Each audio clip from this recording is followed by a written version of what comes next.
Hey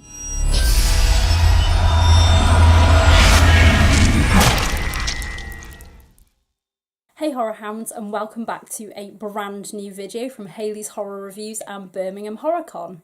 In today's video, I'm going to talk you guys through the awesome Slashers Den, which will be taking place throughout the convention on the 28th and 29th of October at Edgbaston Cricket Ground. Birmingham Horror Con have put on a variety of short film showcases and Q&As for us to feast our bloodshot eyeballs on throughout the weekend. We take a look back at the extraordinary BBC programme Ghost Watch from 1992, which at the time caused quite a bit of controversy.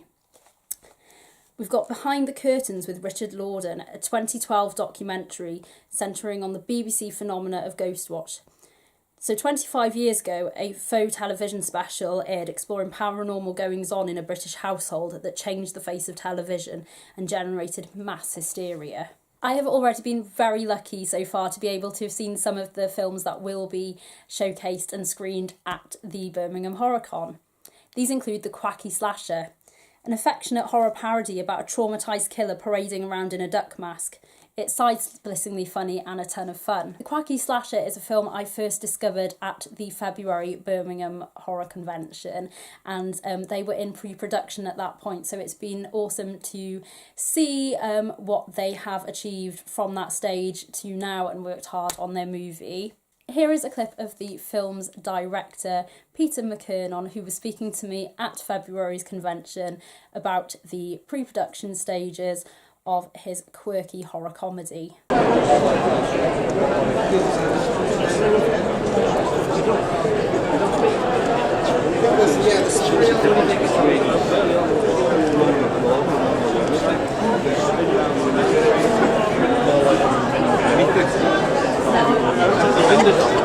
So as you can see here, we have a duck who is going to go around killing people. It's a new movie coming out, The Quacky Slasher. So can you tell us a little bit about the movie? The Quacky Slasher we start filming in 3 weeks. It's about a vigilante duck called Michael Quackers who, after spending 20 years in a psychiatric ward, escapes to take out the trash in his hometown. Awesome stuff. Well, we'll look forward to seeing it. Thank you very much. Thank you. I will put the link for my review of The Quacky Slasher in the description box below for you guys if you'd like to check that out. With Christmas on the way, what better way to look ahead than have a horror Christmas combo? And that's what we're going to get with the feature film Good Tidings. Good Tidings is an award-winning film that won at Starburst International Film Festival, and it's a film involving some psycho Santas. Then from Blaze of Glory we have Snow, This Is No Fairy Tale, which is a dark and subversive take on the classic Snow White story that we all have known and grown up with from childhood. It's a progressive short film from the twisted mind of a 12-year-old horror fan, Blaze Alice Santo. I hope I pronounced that name correctly. With the success of It and American Horror Story, clowns are hot property in the horror genre right now, terrorising us fans, and we can't get enough of it.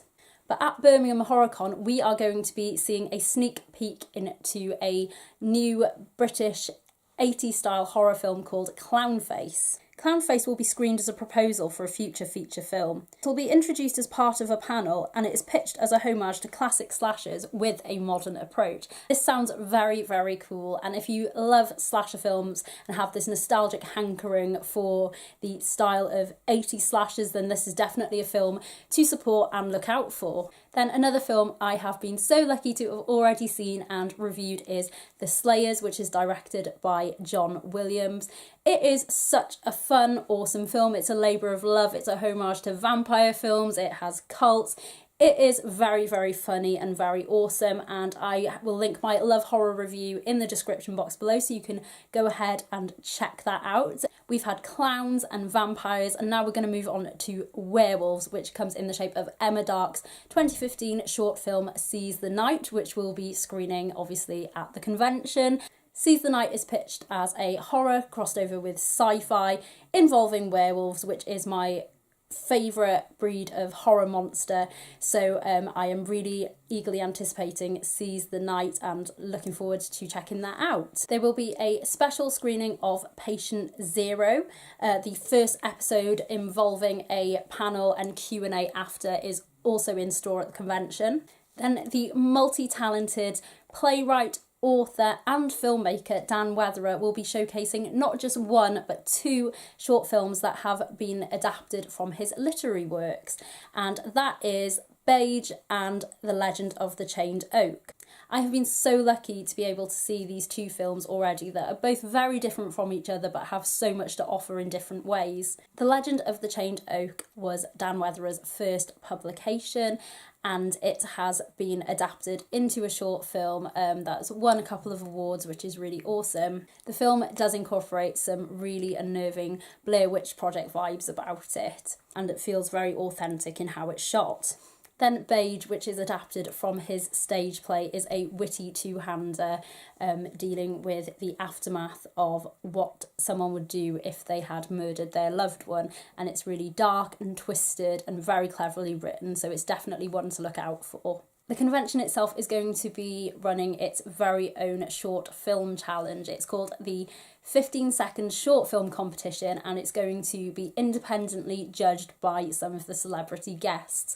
So there's more information about that on their website, so head to www.horrorfan.co.uk to check that out. And finally, Project Paranormal from the West Midlands will be showcasing a variety of items from their haunted museum, which is absolutely fascinating and equally as terrifying at the same time. So if you're interested in spooky occurrences and believe in the supernatural, it's definitely something that's going to be very interesting and to uncover and see what they have to offer. Project Paranormal will be providing a spooky talk as well as showcasing petrifying pieces from their museum. Thank you so much for watching once again. I hope you've enjoyed this video and learning a bit more about what the Slashers Den has in store for you at Birmingham Horror Con. It's a great way to uncover more of the underrated side of horror and to support the independent filmmaking scene, as well as looking into some really interesting showcases at the same time. The independent filmmaking scene is, of course, an industry that is close to my heart and has been from day one. There's so much passion involved from the filmmakers. They are people who genuinely are enthused by the genre and inspired and want to make, you know, these films for the fans and, you know, show us what the horror genre means to them and what they have taken from it. So it's a great opportunity to see films and showcases that you wouldn't necessarily get to see otherwise. As always, I will provide my social media links in the description box below, so if you want to go and check more of my work out, that'll be awesome. And I have so many amazing things coming up, especially as October looms and festival season is on its way, which will be great. And for some of the films I've spoken about in this video, such as The Quacky Slasher and The Slayers, and also my interview with Dan Weatherer, I will put all that in the description box below. So if you haven't had a chance to check out their work yet, please do drop me some comments below and let me know what you guys are looking forward to at the Birmingham Horror Con Halloween special. If you're enjoying my videos, please hit the subscribe button so you can get notifications when I upload a new video. I'm going to be producing so much horror convention related stuff and festival stuff for the foreseeable, but once festival season will be over, which I don't want it to be, once that's all done with, I will be going back to reviewing more classic horror movies, some lesser known horror movies, some of the Arrow Video releases and all that stuff I've been previously doing. So keep an eye out for that. If you have any requests for me, just let me know in the comments. Thank you, Horror Hounds, and I will see you in the next video.